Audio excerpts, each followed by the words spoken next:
తాంబూలం ఎలా ఇవ్వాలి?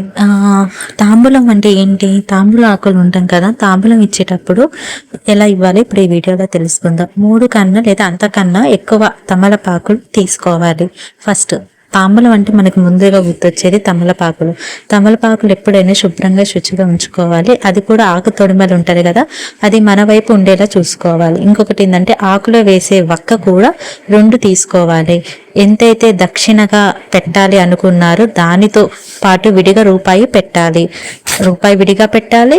ఆకు తొడమలు మన వైపు ఉండేలా చూసుకోవాలి. అలాగే 2 వక్కలు పెట్టాలి. తాంబూలంలో పండ్లు ఇవ్వచ్చు, అవి కూడా 2 ఇవ్వాలి.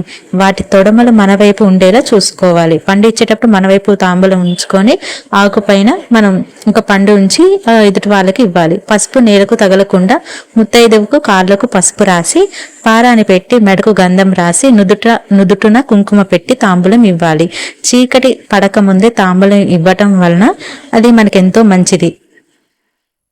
చీకటి పడక ముందు ఎందుకు ఇవ్వాలంటే ఒక్కొక్క టైమింగ్స్ అనేవి దేవుడు సమయం అనేది 6 కానించి ఈవినింగ్ టైం 6 కానించి 8 వరకు, ఆ 7 వరకు ఒక్కొక్క శుభ సమయాలు ఉంటాయి కదా. ఆ శుభ సమయాల్లో చూసుకొని మనం తాంబూలం ఇవ్వటం వలన మనకి చాలా మంచి జరుగుతుంది. ఆ గడియలు పోయాక చెడు గడియలు వస్తాయి కాబట్టి అలాంటి టైంలో ఇవ్వకూడదు. Thank you.